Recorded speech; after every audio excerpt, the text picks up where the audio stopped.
नमस्कार मित्रों। इस वीडियो में हम आपात उपबंध इमरजेंसी के बारे में पढ़ेंगे। तो आइए शुरू करते हैं। भारतीय संविधान में 3 प्रकार के आपातकाल की व्यवस्था की गई है। 3 तरह की इमरजेंसी की बात की गई है।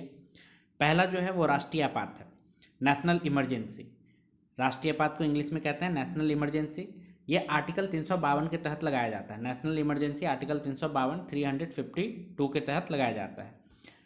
दूसरा है राष्ट्रपति शासन, जिसे कहते हैं इंग्लिश में प्रेसिडेंशियल रूल। यह आर्टिकल 356 356 के तहत लगाया जाता है, प्रेसिडेंशियल रूल।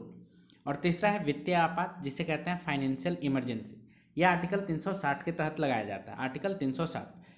इसका हम ट्रिक नहीं बनाया है, लेकिन बार बार पढ़िएगा तो याद हो जाएगा। राष्ट्रीय आपात आर्टिकल 352 के तहत लगाया जाता है और ये याद ही होना चाहिए। राष्ट्रपति शासन आर्टिकल 356 के तहत और वित्तीय आपात आर्टिकल 360 के तहत। अब देखिए राष्ट्रीय आपात आर्टिकल 352।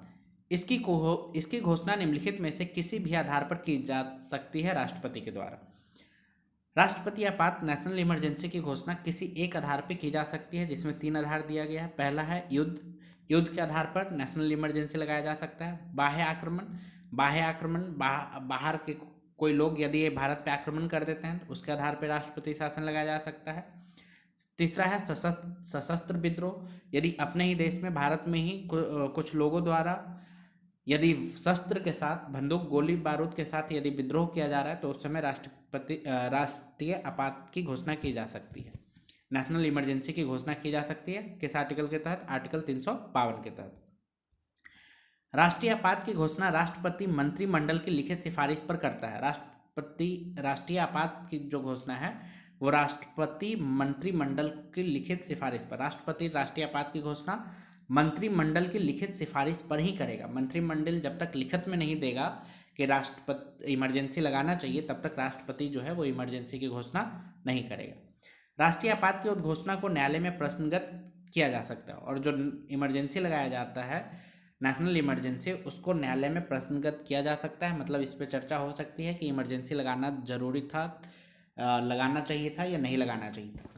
देखिए, जिस समय इंदिरा गांधी ने देश में इमरजेंसी लागू किया था, इमरजेंसी लगाया था, उस समय ऐसा कोई भी रूल नहीं था कि मंत्रिमंडल के लिखित सिफारिश पे ही राष्ट्रपति जो है वो इमरजेंसी लागू करेगा। सिर्फ इंदिरा गांधी ने कह दिया था राष्ट्रपति को कि इमरजेंसी लागू किया जाए, नेशनल इमरजेंसी की ज़रूरत है, और राष्ट्रपति ने इस बात को मान लिया था।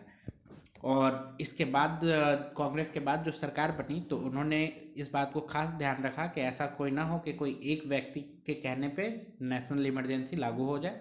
इसलिए इन्होंने ऐसी व्यवस्था की कि मंत्रिमंडल जब तक लिखित में राष्ट्रपति को नहीं कहेंगे, राष्ट्रपति इमरजेंसी लागू नहीं करेंगे, इमरजेंसी की घोषणा नहीं करेंगे। आगे देखिए, 44वें संशोधन द्वारा अनुच्छेद 352 के अधीन उद्घोषणा संपूर्ण भारत में या उसके किसी भाग में की जा सकती है। ठीक है, 44वां संविधान संशोधन किया गया। 44वां संविधान संशोधन में ये कहा गया कि आर्टिकल 352 के तहत भारत के किसी एक भाग में, जैसे मान लीजिए सिर्फ बिहार में, यूपी में या नागालैंड में, किसी एक जगह पे या पूरे भारत में इमरजेंसी की घोषणा की जा सकती है, आपातकाल की घोषणा की जा सकती है। राष्ट्रपति आपात के समय राज्य सरकार निलंबित नहीं की जाती, अपितु वह संघ की कार्यपालिका के पूर्ण नियंत्रण में आ जाती है। राष्ट्रपति आपातकाल जब लगता है, जब आपातकाल की घोषणा होती है या आपातकाल लग जाती है, तो जो राज्य सरकार होती है वो निलंबित नहीं होती है, वो खत्म नहीं होती है, बल्कि केंद्र सरकार, संघ की कार्यपालिका के पूर्ण नियंत्रण में आ जाती है। केंद्र सरकार के पूर्ण नियंत्रण में आ जाती है। केंद्र सरकार जैसे जैसे कहेगी वैसे ही काम करना है, अपने मन से राज्य सरकार काम नहीं करेगी, लेकिन निलंबित नहीं होती है। इस बात को ध्यान में रखना है।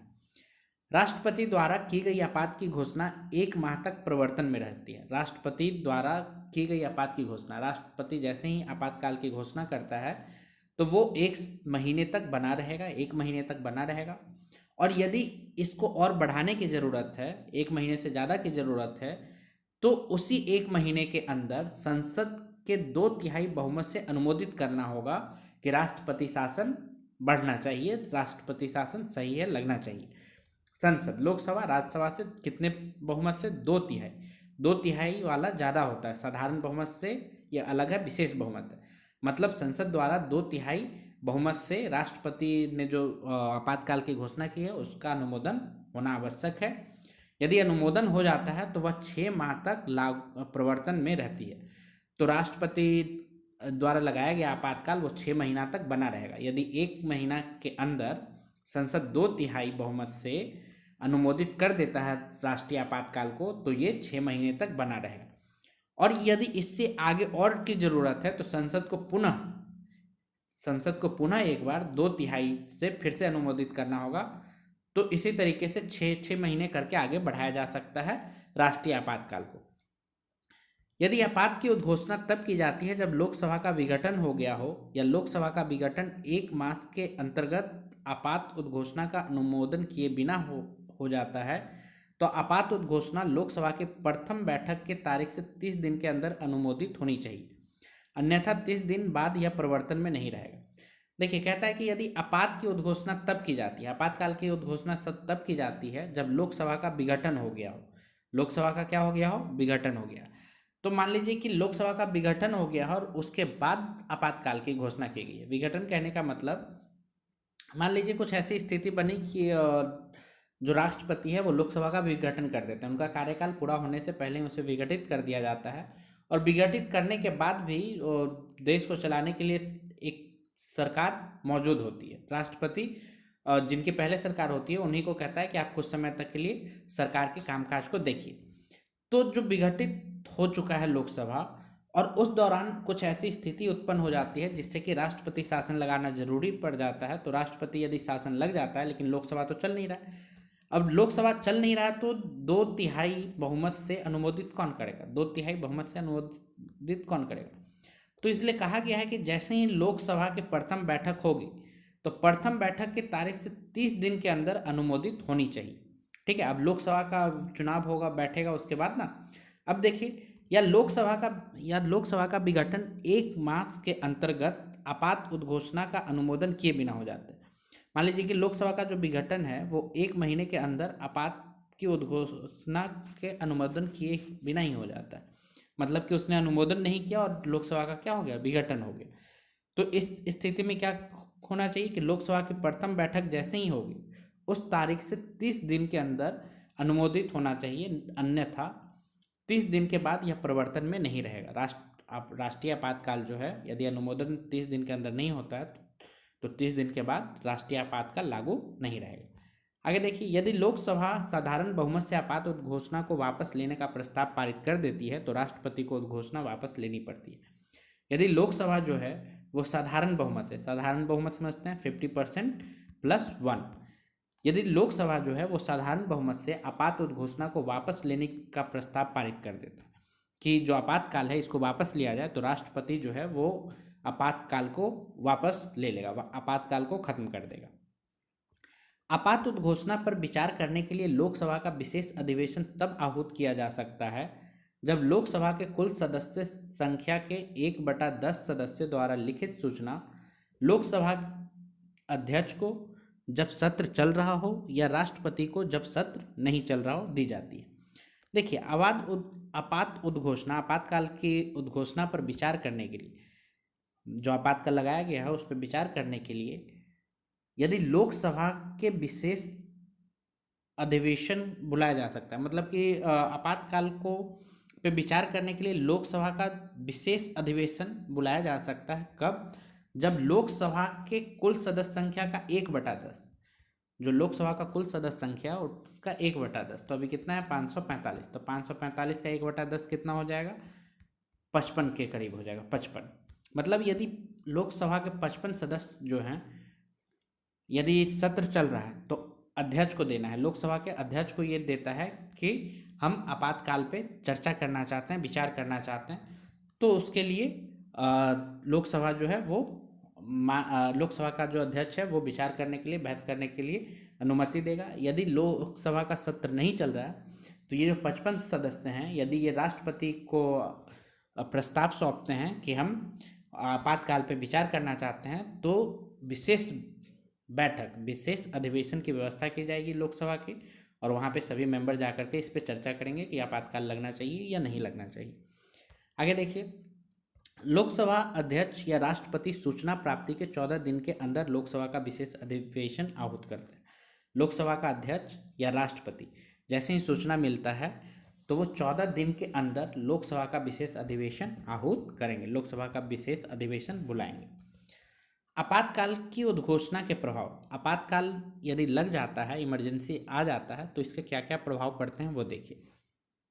जब कभी संविधान के अनुच्छेद 352 के अंतर्गत आपातकाल की उद्घोषणा होती है तो इसके ये प्रभाव होते हैं। 352 के तहत जो भी आपातकाल की उद्घोषणा होगी तो इसके निम्न प्रभाव पड़ेंगे। पहला है, राज्य की कार्यपालिका शक्ति संघीय कार्यपालिका के अधीन हो जाती है। राज्य की जो कार्यपालिका शक्ति है, जो राज्य सरकार की ताकत है, वो केंद्र सरकार के अधीन हो जाएगी। मतलब उसके पावर को कौन यूज करने लगेगा? केंद्र सरकार, राज्य सरकार की नहीं चलेगी। संसद की विधायी शक्ति राज्य सूची से संबंध विषयों तक विस्तृत हो जाती है। संसद की जो विधायी शक्ति है, कानून बनाने की जो शक्ति है संसद की, केंद्र की, वो राज्य सूची के विषयों तक हो जाती है। ठीक है, 3 सूची हमने पढ़ा था, केंद्र सूची, राज्य सूची और समवर्ती सूची। तो राज्य सूची का जो विषय है उस पर भी कौन आप कानून बना सकता है? केंद्र सरकार, मतलब संसद कानून बना सकती है। अर्थात संसद को राज्य सूची में वर्णित विषयों पर कानून बनाने का अधिकार प्राप्त हो जाता है। अतः केंद्र तथा राज्यों के मध्य विधायी शक्तियों के सामान्य वितरण का निलंबन हो जाता है। ठीक है, तो इसका मतलब ये है कि केंद्र और राज्य के मध्य जो विधायी शक्तियों का जो वितरण था, जो विभाजन था, जो शक्ति बांटा गया था, वो शक्ति मतलब कि खत्म हो जाती है, कि अब कोई शक्ति वैसी नहीं बांटी गई है, सारी शक्ति किसके पास है? केंद्र के पास है। यद्यपि राज्य विधायिका निलंबित नहीं होती, लेकिन जो राज्य विधायिका है वो निलंबित नहीं होती, लेकिन उसके विधायी कानून बनाने की जो शक्ति होती है वो छिन जाती है। ठीक है, आगे देखिए, संक्षेप में संविधान संघीय की जगह एकात्मक हो जाता है। जो संविधान है वो संघीय की जगह एकात्मक हो जाता है। संघीय में क्या होता है कि उसमें शक्ति का विभाजन होता है, केंद्र सरकार अपना काम करती है, राज्य सरकार अपना काम करती है। और एकात्मक में क्या हो जाता है कि सारी शक्ति जो है वो केंद्र सरकार के पास पहुंच जाती है और सारा काम केंद्र ही कर रहा होता है, संसद ही कर रही होती है। तो जब भी इमरजेंसी आर्टिकल 352 के तहत आपातकाल की घोषणा होती है, इमरजेंसी लगती है, तो संविधान संघीय से कैसा हो जाता है? एकात्मक हो जाता है। संविधान संघीय से एकात्मक हो जाता है। तो ये MCQ में आ सकता है कि आर्टिकल 352 के तहत संविधान जो है वो संघीय से एकात्मक हो जाती है या एकात्मक नहीं हो जाती है। तो आपको किस चीज़ पे ध्यान रखना है कि संघीय से एकात्मक हो जाती है। संसद द्वारा आपातकाल में राज्य के विषयों पर बनाए गए कानून आपातकाल की समाप्ति के बाद 6 माह तक प्रभावी रहते हैं। संसद द्वारा जो आपातकाल के समय में राज्यों के विषयों पर, राज्य सूची पे जो भी कानून बनाते हैं, तो आपातकाल खत्म होने के बाद 6 महीने तक वो कानून लागू रहेंगे, वो कानून चलते रहेंगे। 6 महीने बाद वो जो कानून संसद ने बनाया था, केंद्र ने बनाया था राज्य विषय पे, वो समाप्त हो जाएगा। जब राष्ट्रीय आपातकाल की उद्घोषणा लागू हो तब राष्ट्रपति केंद्र तथा राज्यों के मध्य करों के संवैधानिक वितरण को संशोधित कर सकता है। जब भी राष्ट्रीय आपातकाल, नेशनल इमरजेंसी लागू हो तो उस समय राष्ट्रपति जो है वो केंद्र और राज्य के मध्य जो टैक्स का वितरण है, जो संविधान में जिस तरीके से टैक्स के वितरण के बारे में बताया गया है, उसको संशोधित किया जा सकता है। कहने का मतलब ये कि जो टैक्स है केंद्र सरकार और राज्य सरकार के बीच में पहले जिस तरीके से वितरित हो रखा था, उसको घटाया बढ़ाया जा सकता है।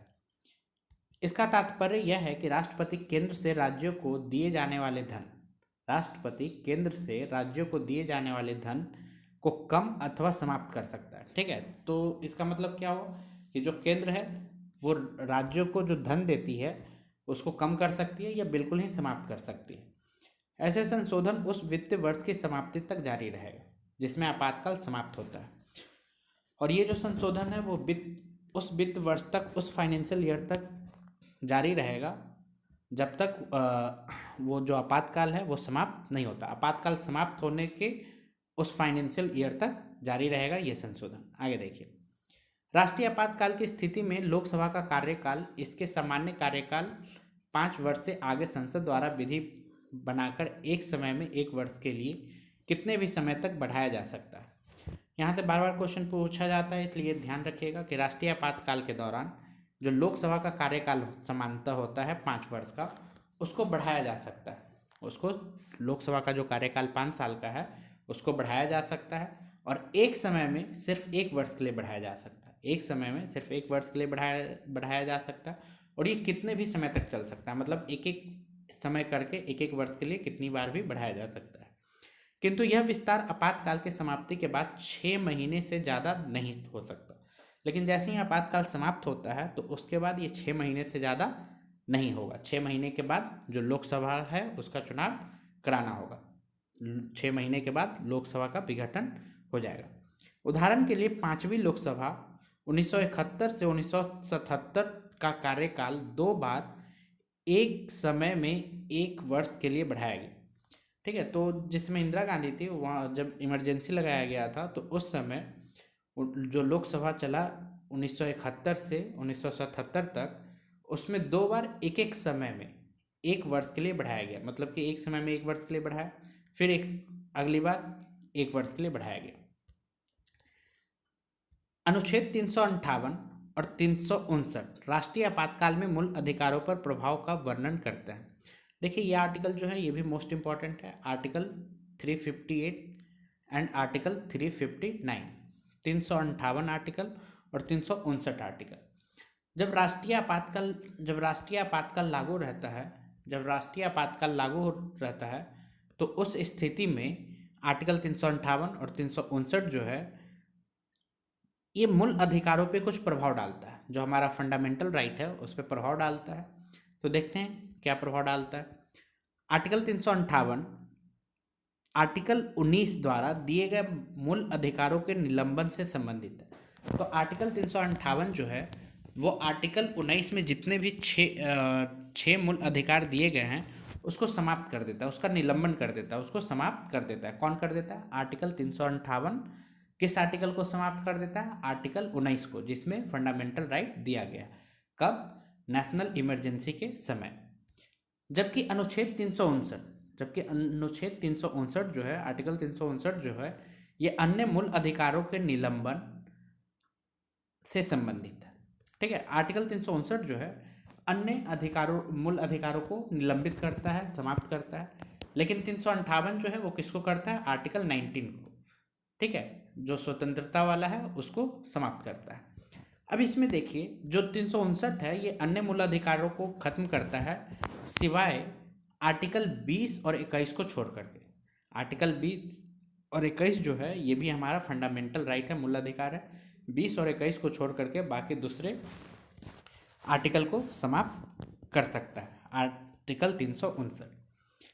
आर्टिकल 358 के अनुसार जब राष्ट्रीय आपात की उद्घोषणा की जाती है तब अनुच्छेद 19 द्वारा प्रदत्त 6 मूल अधिकार स्वतः ही निलंबित हो जाते हैं। तो जैसे ही राष्ट्रपति राष्ट्रीय आपातकाल की घोषणा करता है उसी समय आर्टिकल 19 के जो 6 मूल अधिकार हैं वो अपने आप समाप्त हो जाते हैं। मतलब ये मूल अधिकार समाप्त हो गए। इस मूल अधिकार का यदि हनन हो रहा है तो आप इसके लिए कोर्ट में नहीं जा सकते, और ये जो मूल अधिकार हैं ये मूल अधिकार अब है ही नहीं आपके लिए। मतलब जितने समय तक नेशनल इमरजेंसी रहेगा, राष्ट्रीय आपातकाल रहेगा, उतने समय तक आर्टिकल 9 किसी काम का नहीं है। दूसरे शब्दों में राज्य अनुच्छेद 19 द्वारा प्रदत्त 6 मूल अधिकारों को कम करने अथवा हटाने के लिए कानून बना सकता है। ठीक है, तो कह रहा है कि दूसरे शब्दों में जो राज्य है, राज्य कहने का मतलब देश, सरकार, आर्टिकल 19 द्वारा प्रदत्त जो 6 मूल अधिकार हैं उसको कम करने अथवा हटाने के लिए कानून बना सकता है अथवा कोई कार्यकारी निर्णय ले सकता है। ऐसे किसी कानून अथवा कार्य को इस आधार पर कि यह अनुच्छेद 19 द्वारा प्रदत्त 6 मूल अधिकार का उल्लंघन है चुनौती नहीं दी जा सकती। जब राष्ट्रीय आपातकाल समाप्त हो जाता है तो आर्टिकल 19 स्वतः पुनर्जीवित हो जाता है। ठीक है, तो आर्टिकल 19 के हनन पे आप इसको कहीं पे भी चुनौती नहीं दे सकते, किसी भी न्यायालय में चुनौती नहीं दे सकते कि हमारे मूल अधिकार का हनन हो रहा है। और जैसे ही राष्ट्रीय आपातकाल समाप्त होगा, नेशनल इमरजेंसी समाप्त होगा, आर्टिकल 19 जो है वो अपने आप जीवित हो जाएगा, पुनर्जीवित हो जाएगा। 1978 में 44वां संशोधन अधिनियम के अनुच्छेद 358 की संभावनाओं पर 2 प्रकार का प्रतिबंध लगा दिया गया। देखिए 1978 में 44वां संविधान संशोधन किया गया। ठीक है, इंदिरा गांधी ने 42वां संविधान संशोधन किया था। तो 42वां संविधान संशोधन को निरस्त करने के लिए, उसके प्रभाव को कम करने के लिए 44वां संविधान संशोधन किया गया। और 44वां संविधान संशोधन कब किया गया? 1978 में।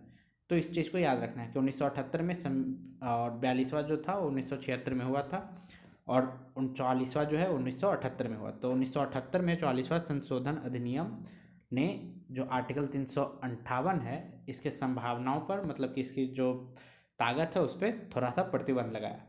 वो क्या लगाया कि प्रथम अनुच्छेद 19, प्रथम आर्टिकल 19 द्वारा प्रदत्त 6 मूल अधिकारों को युद्ध और बाहरी आक्रमण के आधार पर घोषित आपातकाल में ही निलंबित किया जा सकता है। मतलब राष्ट्रीय आपातकाल का शुरू में बताया था कि 3 आधार है, एक तो है युद्ध, दूसरा है बाहरी आक्रमण और तीसरा है सशस्त्र विद्रोह, आंतरिक सशस्त्र विद्रोह। तो 358 में ये कहा गया है कि आर्टिकल 19 का निलंबन होगा सिर्फ 2 चीज़ों में, यदि युद्ध हो गया है, किसी दूसरे देश से युद्ध हो गया है, या किसी दूसरे देश या दूसरे लोगों ने हमारे देश पे बाहर से आक्रमण कर दिया है। तो यदि इस स्थिति में आपातकाल की घोषणा होती है तो आर्टिकल 19 निलंबित हो जाएगा, समाप्त हो जाएगा। जबकि यदि सशस्त्र विद्रोह के आधार पर आपातकाल की घोषणा की जाती है तो उसमें आर्टिकल 19 जो है वो निलंबित नहीं होगा। दूसरे, केवल उन विधियों को जो आपातकाल से संबंधित है चुनौती नहीं दी जा सकती, तथा ऐसे विधियों के अंतर्गत दिए गए कार्यकारी निर्णयों को भी चुनौती नहीं दी जा सकती। आगे देखिए, अन्य मूल अधिकारों का निलंबन। Article 359, article 359, article 359। ठीक है, तो 358 हमने देखा कि आर्टिकल 19 को ख़त्म कर देता है। अब 359 जो है ये उन्हीं आर्टिकलों को ख़त्म करेगा जिसे राष्ट्रपति चाहेगा, जिस आर्टिकल को, जिस मूल अधिकार को चाहेगा उसी को निलंबित करेगा, उसी को हटा सकता है। तो देखते हैं, आर्टिकल 359 राष्ट्रपति को आपातकाल में मूल अधिकारों को लागू करने के लिए न्यायालय जाने के अधिकार को निलंबित करने के लिए अधिकृत करता है। तो आर्टिकल 359 जो है वो राष्ट्रपति को ये पावर देता है कि मूल अधिकारों को लागू करवाने के लिए, ठीक है, मूल अधिकार का जब भी मूल अधिकार का जब भी हनन हो रहा होता है हम कहाँ पहुँच जाते हैं, कोर्ट में पहुँच जाते हैं, न्यायालय में पहुँच जाते हैं। तो इसमें जो राष्ट्रपति है वो इस चीज़ पे ही रोक लगा देता है कि यदि इस मूल अधिकार का हनन हो रहा है तो आप कोर्ट नहीं जा सकते। अधिकारों के निलंबित करने के लिए अधिकृत करता है। अतः 359 के अंतर्गत मूल अधिकार नहीं अपितु उसका लागू होना निलंबित है। तो इस बात का ध्यान रखना है कि आर्टिकल 359 के तहत मूल अधिकार निलंबित नहीं होता है बल्कि उसका लागू होना निलंबित हो जाता है। मतलब उसका वो लागू नहीं होगा लेकिन वो मूल अधिकार बना रहेगा। वास्तविक रूप में यह अधिकार जीवित रहते हैं, केवल इनके तहत उपचार निलंबित होता है। ठीक है, तो ये समझ में आया होगा कि ये अधिकार जीवित रहते हैं, मूल अधिकार जीवित रहते हैं, लेकिन इनके तहत जो उपचार होता है वो निलंबित होता है। कि मतलब कि अगर अधिकार का हनन हो रहा है तो उसके लिए हम न्यायालय में नहीं जा सकते, कोर्ट में नहीं जा सकते। यह निलंबन उन्हीं मूल अधिकारों से संबंधित होता है जो राष्ट्रपति के आदेश में वर्णित होता है। और ये जो मूल अधिकार हैं वो सिर्फ उसी पे लागू होगा जिसमें राष्ट्रपति ने आदेश दिया होगा। जिस मूल अधिकार को मतलब कि उपचार को निलंबित करने के लिए कहा होगा उसी पे सिर्फ रहेगा। जबकि राष्ट्रपति का आदेश प्रभावी रहता, जब राष्ट्रपति का आदेश प्रभावी रहता है तो राज्य उस मूल अधिकार को रोकने व हटाने के लिए कोई भी विधि बना सकता है। तो जब राष्ट्रपति ने आदेश दे रखा हो तो जो सरकार है, जो विधायिका है, जो संसद है, वो उस पर कोई भी कानून बना सकता है या कोई कार्यकारी कदम उठा सकता है। ऐसी किसी भी विधि या कार्य को इस आधार पर चुनौती नहीं दी जा सकती कि यह संबंधित मूल अधिकार से साम्य नहीं रखता। इस विधि के प्रभाव में किसी किए गए विधायी या कार्यकारी कार्य को आदेश समाप्ति के उपरांत चुनौती नहीं दी जा सकती। ठीक है, तो जब आपातकाल लागू हो तो उस समय 359 के तहत राष्ट्रपति जिस जिस मूल अधिकार को, उपचार को निलंबित कर दिया हो, तो आपातकाल खत्म होने के बाद उसको न्यायालय में चुनौती नहीं दी जा सकती इस आधार पे कि ये जो हमारा मूल अधिकार था ये हमसे छीना गया था। 44वां संविधान संशोधन, 44वां संविधान संशोधन 1978। आर्टिकल 359 के क्षेत्र में 2 प्रतिबंध लगाता है। प्रथम, राष्ट्रपति अनुच्छेद 20, आर्टिकल 20 और 21 के अंतर्गत दिए गए अधिकारों को लागू करने के लिए न्यायालय में जाने के अधिकार को निलंबित नहीं कर सकते। 44वां संविधान संशोधन 1978 जो है इसमें 2 प्रतिबंध लगाया कि 359 के तहत सारे मूल अधिकारों को के उपचार को निलंबित कर सकती है, लेकिन केवल दो मूल अधिकार जो है आर्टिकल 20 और आर्टिकल 21 को मूल अधिकार के जो उपचार हैं उसको निलंबित नहीं कर सकती। यानी अपराध के लिए दोष सिद्धि के संबंध में संरक्षण का अधिकार आर्टिकल 20 तथा प्राण और दैहिक स्वतंत्रता का अधिकार आर्टिकल 21 आपातकाल में भी प्रभावी रहता है। यह आपातकाल में भी चल रहा होता है। कौन सा आर्टिकल? आर्टिकल 20 और आर्टिकल 21 किसी भी हालात में निलंबित नहीं होता, किसी भी हालात में बढ़ता नहीं, यह हमेशा चलता रहता है। द्वितीय, केवल उन्हीं विधियों को चुनौती से संरक्षण प्राप्त है जो आपातकाल से संबंधित है, उन विधियों व कार्यों को नहीं जो इसके तहत बनाए गए हैं। केवल उन्हीं विधियों को चुनौती से संरक्षण है जो आपातकाल से संबंधित है, उन विधियों व कार्यों को नहीं जो इनके तहत बनाए गए। आगे देखिए, आर्टिकल 358 और 359 में अंतर। आर्टिकल 358 और 359 में क्या अंतर है, ये बहुत इंपॉर्टेंट है, ध्यान से देखिए।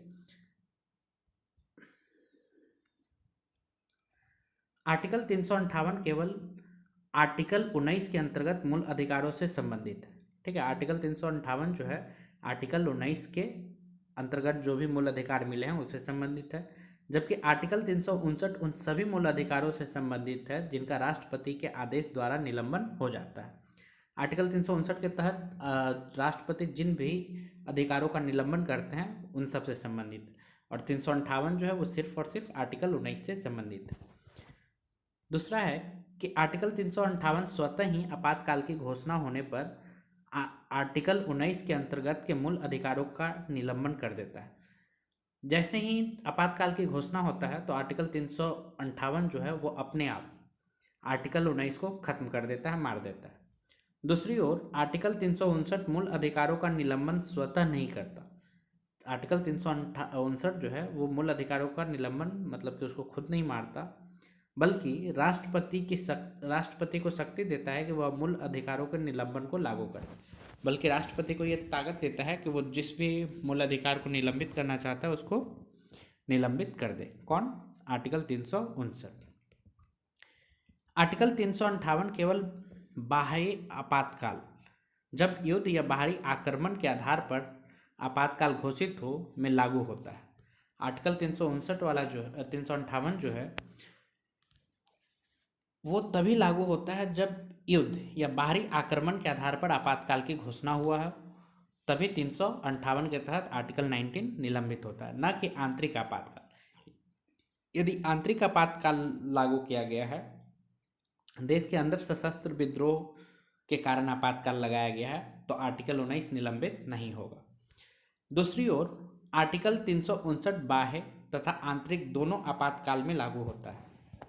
दूसरी ओर आर्टिकल 359 जो है ये दोनों में लागू होगा, या तो बाहरी वजह से, बाहरी आक्रमण युद्ध की वजह से आपातकाल की घोषणा हो, या आंतरिक आपातकाल की घोषणा हो, दोनों में ही आर्टिकल 359 लागू होगा। आर्टिकल 358 अनुच्छेद 19 को आपातकाल की संपूर्ण अवधि के लिए निलंबित कर देता है, जबकि अनुच्छेद आर्टिकल 359 मूल अधिकारों के निलंबन को राष्ट्रपति द्वारा उल्लेख की गई अवधि के लिए लागू करता है। यह अवधि संपूर्ण आपातकालीन अवधि या अल्पावधि हो सकती है। आर्टिकल 358 जो है ये आर्टिकल 19 को जब तक आपातकाल लगा रहेगा उस समय तक इसको निलंबित कर दे, जबकि आर्टिकल 359 जो है ये मूल अधिकारों को निलंबित कर तब तक करेगा जब राष्ट्रपति जब तक चाहेगा, जिस समय तक चाहेगा, चाहे वो आपातकाल के कुछ अवधि तक के लिए या पूरे आपातकाल के लिए भी चाहेगा, तो उस समय तक 359 के तहत मूल अधिकार को निलंबित कर सकता है। आर्टिकल 358 संपूर्ण देश में तथा आर्टिकल 359 संपूर्ण देश अथवा किसी भाग विशेष में लागू हो सकता है। आर्टिकल 358 संपूर्ण देश में तथा आर्टिकल 359 जो है वो संपूर्ण देश अथवा किसी भाग विशेष में लागू हो सकता है।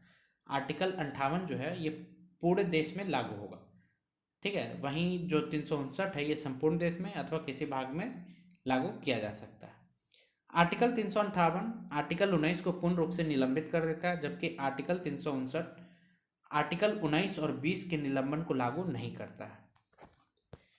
358 वाला जो है आर्टिकल 19 को पूर्णतः खत्म कर देता है, लेकिन 359 जो है 20 और 21 को निलंबित नहीं कर पाता है। ठीक है, 20 और 21 को निलंबित भी करना चाहेगा फिर भी नहीं कर पाएगा। आर्टिकल 358 राज्य को आर्टिकल 19 के अंतर्गत मूल अधिकारों में साम्य नहीं रखने वाले नियम बनाने का अधिकार देता है।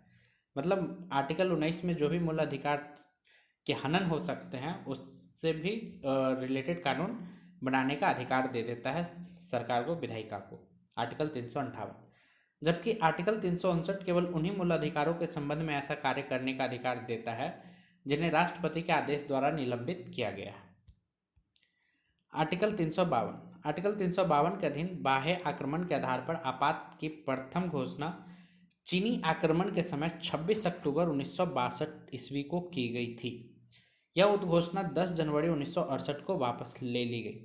देखिए, आर्टिकल 352 के अधीन बाहरी आक्रमण के आधार पर आपातकाल की घोषणा पहली बार चीनी आक्रमण के समय में किया गया था। जब चीन ने भारत पर आक्रमण किया था उस समय पहली बार आपातकाल की घोषणा की गई थी। और कब की गई थी? 26 अक्टूबर 1962।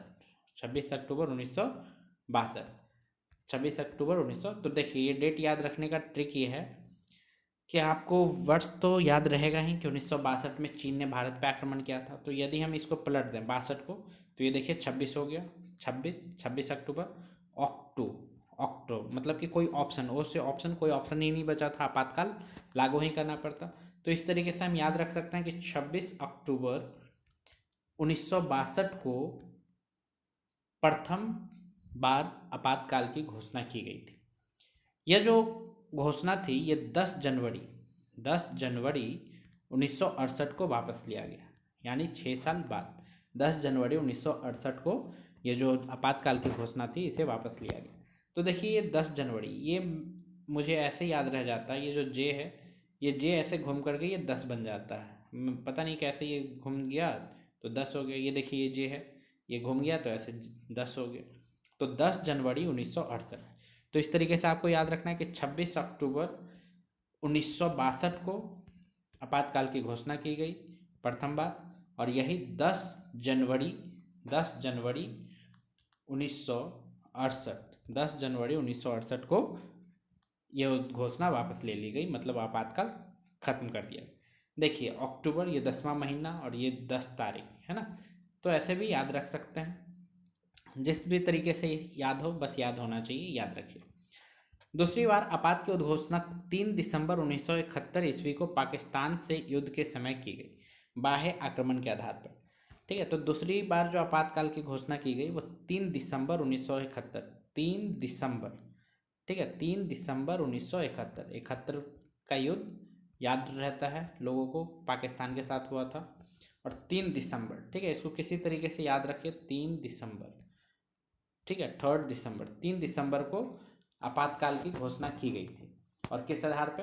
बाह्य आक्रमण के आधार पे। तो बाह्य आक्रमण के आधार पे यदि ये की गई, पहला भी बाह्य आक्रमण के आधार पे और दूसरा भी बाहरी आक्रमण के आधार पे, तो इसमें आपको पता है कि आर्टिकल 358 के तहत आर्टिकल 19 निलंबित हो गया होगा अपने आप, क्योंकि बाहरी आक्रमण के आधार पर ये लगाया गया। आगे देखिए, तीसरी बार राष्ट्रीय आपात की घोषणा 26 जून 1975 को किया गया। तीसरी राष्ट्रीय आपातकाल की घोषणा जो है वो कब किया गया? 26 जून 1975। याद रखिएगा, 26 जून 1975। छबीला जी ने, यानी इंदिरा गांधी, छबीला, ठीक है, याद रखने का ट्रिक याद कीजिए, छबीला, 26 से छबीला, छबीला जी ने जून में 1975 में क्या लगाया? इमरजेंसी की घोषणा कर दी, इमरजेंसी लगा दिया, ठीक है, छबीला, 26 जून 1975। और ये जो इमरजेंसी लगाया गया था किस आधार पे? आंतरिक गड़बड़ी की आशंका के आधार पर जारी किया गया था। कब? 26 जून 1975 को। और पहला दो जो आपातकाल लगाया गया था वो बाहरी आक्रमण के आधार पर। तो देखिए, आंतरिक गड़बड़ी के आधार पर लगाया गया, तो इसमें आपको पता है कि आर्टिकल 358 के तहत आर्टिकल 19 समाप्त नहीं होता। दूसरी तथा तीसरी उद्घोषणा को मार्च 1977 में वापस लिया गया, और जो दूसरा इमरजेंसी लगाया गया था और जो तीसरी बार लगाया गया था, उन दोनों को एक साथ मार्च 1977 को वापस ले लिया गया। ठीक है, चौथा महीना में 1977 को वापस ले लिया गया होली के समय। मार्च 1977 में दूसरी एवं तीसरी घोषणा को मार्च 1977 में वापस ले लिया गया। तो ये भी क्वेश्चन आ जाता है कि भारत में अब तक कितनी बार इमरजेंसी, नेशनल इमरजेंसी लागू हुआ? तो 3 बार, याद रखिएगा। पहला चीन के साथ 1962 में, दूसरा पाकिस्तान के साथ 1971 में, और 1975 में आंतरिक तौर पे। ठीक है, तो 3 बार। अब आगे देखिए, राज्य में राष्ट्रपति शासन 356, आर्टिकल 356 छपाक। ठीक है, केंद्र सरकार जो है वो छपाक से राज्य सरकार के पास पहुंच जाती है, राज्य में पहुंच जाती है। ठीक है, और इसका बहुत धड़ल्ले से बहुत सारी केंद्र सरकार जो है वो यूज करती है अपने फायदे के लिए। आर्टिकल 356 ये काफ़ी विवादित आर्टिकल है। राज्य में राष्ट्रपति शासन, इसको कहते हैं प्रेसिडेंशियल रूल। अनुच्छेद 356, आर्टिकल 356 के अधीन राष्ट्रपति किसी राज्य में यह समाधान हो जाने पर कि राज्य में संवैधानिक तंत्र विफल हो गया है अथवा राज्य संघ की कार्यपालिका के किन्हीं निर्देशों का अनुपालन करने में असमर्थ रहता है, तो आपात स्थिति की घोषणा कर सकता है। आर्टिकल 356 के तहत आर्टिकल 356 के तहत राष्ट्रपति को यदि ऐसा लगे कि राज्य का जो संवैधानिक तंत्र है वो विफल हो गया, मतलब संविधान के अनुसार शासन नहीं चल रहा है, तो राष्ट्रपति वहाँ पे राष्ट्रपति शासन लगा सकता है। ठीक है, और ये कौन बताएगा कि यहाँ पे संवैधानिक तंत्र विफल हो गया? वो बताएगा राज्यपाल। राज्यपाल राष्ट्रपति को बताएगा कि यहाँ संविधान के अनुसार काम नहीं हो रहा है, तो राष्ट्रपति वहाँ फटाक से क्या लगा देगा? राष्ट्रपति शासन लगा देगा, क्योंकि संविधान के हिसाब से काम होना चाहिए। राज्य में आपात की घोषणा के बाद संघ न्यायिक कार्य छोड़कर राज्य प्रशासन के कार्य अपने हाथ में ले लेता है। तो राज्य में आपात की घोषणा होने के बाद जैसे ही राष्ट्रपति शासन लगता है, तो संघ मतलब कि केंद्र जो है वो न्यायिक कार्य छोड़ के, न्यायालय वाले जुडिशरी का काम छोड़ करके बाकी जो राज्य का प्रशासन होता है वो सारा अपने हाथ में ले लेता है। मतलब सारा पावर किसके पास पहुंच जाता है? केंद्र सरकार के पास, सिवाय जुडिशरी के पावर को छोड़ के, न्यायिक कार्यों को छोड़ के। राज्य में आपात उद्घोषणा की अवधि 2 माह होती है। मतलब राज्य में जो राष्ट्रपति शासन लगता है वो 2 महीने के लिए लगता है। कितने महीने के लिए? 2 महीने के लिए। इससे अधिक के लिए संसद की अनुमति लेनी होती है। यदि 2 महीने से अधिक राष्ट्रपति शासन लगाना चाहता है केंद्र, तो संसद की अनुमति लेनी पड़ेगी। ठीक है, संसद में कहने का मतलब लोकसभा और राज्यसभा से अनुमति लेनी पड़ेगी, तब यह 6 महीने की होती है। तब 6 महीने तक राष्ट्रपति शासन लगा रह सकता है। ठीक है, जो राष्ट्रपति शासन लगेगा 2 महीने के लिए, यदि संसद से अनुमति ले ली गई तो 6 महीने तक राष्ट्रपति शासन लगा रहेगा। अधिकतम 3 वर्ष तक यह एक राज्य के प्रवर्तन में रह सकती है, और ज़्यादा से ज़्यादा 3 साल तक किसी राज्य में राष्ट्रपति शासन लगाया जा सकता है। लगातार 3 साल तक राष्ट्रपति शासन किसी राज्य में लगाया जा सकता है।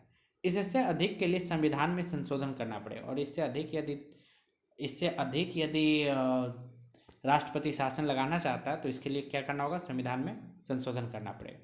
सर्वप्रथम 20 जुलाई 1951 ईस्वी में पंजाब राज्य में अनुच्छेद 356 का प्रयोग किया गया। सर्वप्रथम 20 जुलाई 1951 सर्वप्रथम 20 जुलाई 1951 ईस्वी में पंजाब राज्य में अनुच्छेद 356 का प्रयोग किया गया। 20 जुलाई 1951 को पंजाब राज्य में आर्टिकल 356 का प्रयोग किया गया। सबसे पहले याद रखिएगा, 1951 में पंजाब में सबसे पहले किया गया राष्ट्रपति शासन लागू। भार्गव मंत्रिमंडल के पतन के कारण, किसके? भार्गव मंत्रिमंडल के पतन के कारण सर्वाधिक समय तक आर्टिकल 356 का प्रयोग जम्मू कश्मीर राज्य में रहा है, 1990 से लेकर के 1996 तक। अब आगे देखिए, वित्तीय आपात, फाइनेंशियल इमरजेंसी, आर्टिकल 360 के तहत। आर्टिकल 360 के तहत वित्तीय आपात की उद्घोषणा राष्ट्रपति द्वारा तब की जाती है जब उसे विश्वास हो जाए कि ऐसी स्थिति विद्यमान है जिसके कारण भारत के वित्तीय अस्थायित्व या साख को खतरा है। आर्टिकल 360 के तहत वित्तीय आपातकाल की घोषणा तब की जाती है राष्ट्रपति के द्वारा जब उनको ऐसा लगता है कि ऐसा कंडीशन हो गया है जिससे भारत के जो वित्तीय अस्थायित्व है, जो फाइनेंशियल कंडीशन है, वो गड़बड़ा गई है। ठीक है, तब राष्ट्रपति फाइनेंशियल इमरजेंसी की घोषणा करते हैं। वित्तीय आपात की घोषणा को 2 महीने के भीतर संसद के दोनों सदनों के सम्मुख रखना तथा इसकी स्वीकृति प्राप्त करना आवश्यक है।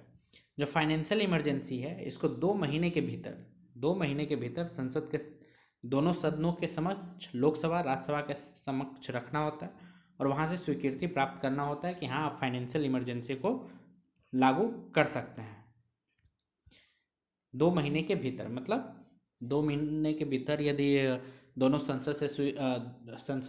दोनों सदनों से स्वीकृति प्राप्त नहीं करते हैं तो ये जो फाइनेंशियल इमरजेंसी है वो खत्म हो जाए। वित्तीय आपात की घोषणा उस समय की जाती है जब लोकसभा विघटित हो। वित्तीय आपात जो है, जो फाइनेंशियल इमरजेंसी है, इसकी घोषणा उस समय की जाती है जब लोकसभा विघटित हो, तो 2 महीने के भीतर राज्यसभा की स्वीकृति मिलने के उपरांत वह आगे भी लागू रहेगी, किंतु नवनिर्वाचित लोकसभा द्वारा उसकी प्रथम बैठक के आरंभ के 30 दिन के भीतर ऐसी घोषणा की स्वीकृति आवश्यक है। मान लीजिए कि वित्तीय आपातकाल की घोषणा हो गई और लोकसभा जो है वो विघटित है, तो 2 महीने के भीतर जो राज्यसभा है कम से कम राज्यसभा से स्वीकृति लेनी अनिवार्य है। और जैसे ही नया लोकसभा निर्वाचित होगा तो नए लोकसभा के प्रथम बैठक होने से 30 दिन के अंदर उसकी भी स्वीकृति लेनी आवश्यक है, लोकसभा की भी स्वीकृति लेनी आवश्यक है। इसकी अधिकतम समय सीमा निर्धारित नहीं की गई है। जो फाइनेंशियल इमरजेंसी है, जो वित्तीय आपात है, इसकी समय सीमा निर्धारित नहीं है कि कितने समय तक, बस इसमें ये कहा गया है कि 2 महीने के भीतर आप स्वीकृति ले लीजिए और जब तक इसको समाप्त नहीं करेंगे तब तक ये चलता रहेगा। यानी एक बार यदि इस संसद के दोनों सदनों में मंजूरी प्राप्त हो जाए तो वित्तीय आपात अनिश्चित काल के लिए तब तक प्रभावी रहेगा जब तक इसे वापस न ले लिया जाए। राष्ट्रपति वित्तीय आपात की घोषणा को किसी समय वापस ले सकता है और जो राष्ट्रपति है वो वित्तीय आपात को, फाइनेंशियल इमरजेंसी की घोषणा को किसी भी समय वापस ले सकता है। आगे देखिए वित्तीय आपात का प्रभाव। वित्तीय आपात के क्या क्या प्रभाव पड़ सकते हैं।